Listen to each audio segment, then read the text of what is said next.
Mga kababayan, mga kaibigan, magandang araw po sa inyo ng Miyerkules, September 11, 2024. Narito na po ang ating lagay ng panahon. And before that, kaibigan ko, please huwag niyo po munang kalimutan i-like at i-subscribe ang ating channel para notify kayo, no? Pahit na rin po ng notification bell para sa ating mga latest weather update. Maraming salamat po. Mga kaibigan, meron pa rin po tayong pinaka-latest na update ngayon sa ating lagay ng panahon. Ito pong binabantayan natin na tropical depression ay isa na pong tropical storm, mga kaibigan, or isa na ang posibleng maging malakas po na bagyo.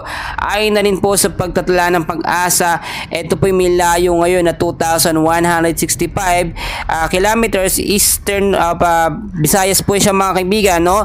Nasa labas pa po ito ng Philippine Area of Responsibility natin, mga kaibigan, pero hindi po inaalis yung mga posibilidad na mas lumapit ito dito nga po sa ating Philippine Area of Responsibility. So ang hangin niya po ngayon ay naglalaro na po from 65 to 75 kilometers per hour. Malapit pa rin po sa sentro na may bugsong pumapalo sa 80 kilometers per hour. Pa northwestward po ang kilos sa bilis na 20 kilometers per hour. So ito na yung sinasabi natin na banta ni Bagyong Ferdy, mga kaibigan, sa ating bansang Pilipinas. Pero kung titignan nyo, tropical storm Bebinka po siya, no? International name po niya yan, mga kaibigan.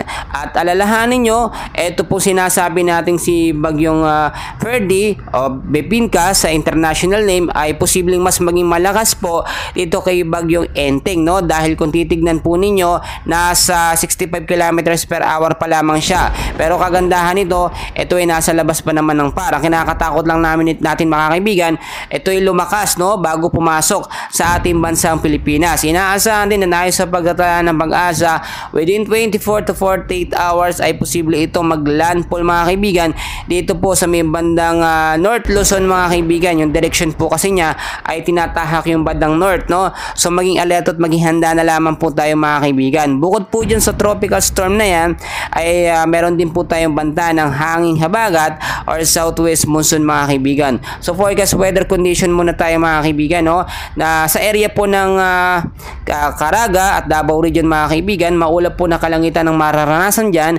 Meron po mga isolated light rains and heavy rainfalls pagdating sa gabi dahil po yan sa trapo nitong tropical storm, mga kaibigan. So ngayon pa lamang po pinag-iingat tayo mababang lugar sa aking mga lugar na nabanggit, no? At yung mga landslide prone area, lagi po tayong maging handa at lagi pong maging alerto. Sa Metro Manila po at ang ilang bahagi ng ating bansa, apektado po ngayon ng southwest monsoon or hanging habagat. So pinag-iingat po yung mga lugar, no, dito sa Metro Manila, especially yung mga bahain, mga kaibigan.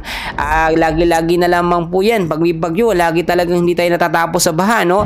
So linisin natin yung mga kanal. Nakita nyo naman, no? Sa Facebook, nagkalat yung mga video na yung pinaka-basura talaga ng may main cause po ng pagbabaha. So maging alerto tayo. May bagyo na, mga kaibigan, no? Kilos-kilos po tayo, mga kaibigan.